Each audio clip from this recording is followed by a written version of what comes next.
Demand చేస్తాం. ఒక చిన్న పాయింట్ ఇవాళ మీరు అడిగింది కానీ ఒక రైతు బిడ్డను ఒక డ్రైవర్ గారిని మీరు చూసి ఉంటారు. ఇవాళ జగిత్యాల ఆర్టీసీ డిపోలో డ్రైవర్గా పనిచేస్తున్నటువంటి అశోక్ను ఇలా సస్పెండ్ చేసినారు. దీన్ని చాలా తీవ్రంగా ఖండిస్తూ ఉన్నాం. ఆయన డ్రైవర్ కావచ్చు కానీ ఒక సాటి మనిషి. ఆయన డ్రైవర్ కావచ్చు, ఒక వ్యవసాయ కుటుంబం నుంచి వచ్చినటువంటి బిడ్డ. ఒక వ్యవసాయ కుటుంబం నుంచి వచ్చినటువంటి బిడ్డగా ఇవాళ రాష్ట్రంలో రైతులు బాధపడుతున్నటువంటి విషయాన్ని దృష్టిలో పెట్టుకొని ఆయన ఒక మాట మాట్లాడినారు.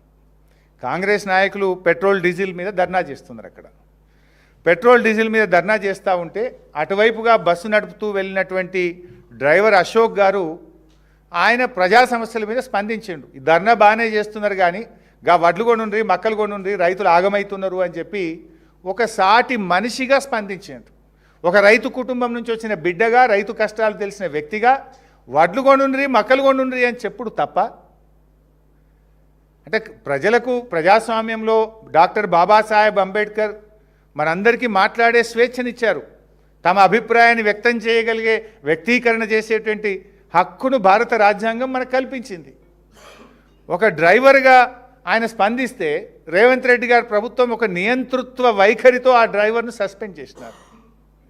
ఆ సస్పెండ్ను వెంటనే ఉపసంహరించుకోవాలని మేము ప్రభుత్వాన్ని డిమాండ్ చేస్తూ ఉన్నాం.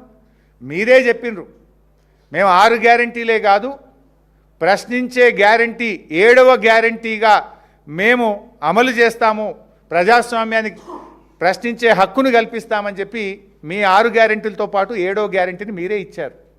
ఆ డ్రైవర్ అశోకు మీరిచ్చిన 7వ గ్యారంటీ అడిగిండు తప్ప వేరే ఏమి అడగలేదు. సో వెంటనే ఆ డ్రైవర్ గారి మీద, అశోక్ గారి మీద పెట్టిన సస్పెన్షన్ను ఎత్తివేయాలని చెప్పి మేము కోరుతా ఉన్నాం. ఆయన ఏ రాజకీయ పార్టీకి సంబంధించిన వ్యక్తి కాదు, ఆయన ఏం బీఆర్ఎస్ కాదు, బీజేపీ కాదు, కాంగ్రెస్ కాదు.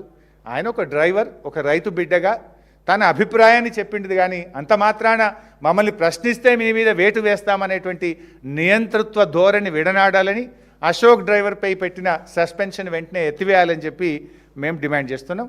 ఒకవేళ ప్రభుత్వం దిగి రాకపోతే అశోక్ కుటుంబానికి బీఆర్ఎస్ పార్టీ అండగా ఉంటుంది. న్యాయ పోరాటానికైనా, ప్రత్యక్ష పోరాటానికైనా బీఆర్ఎస్ ఆయనకు న్యాయం జరిగేదాకా ఆయన వెంట ఉండి పోరాటం చేస్తాం.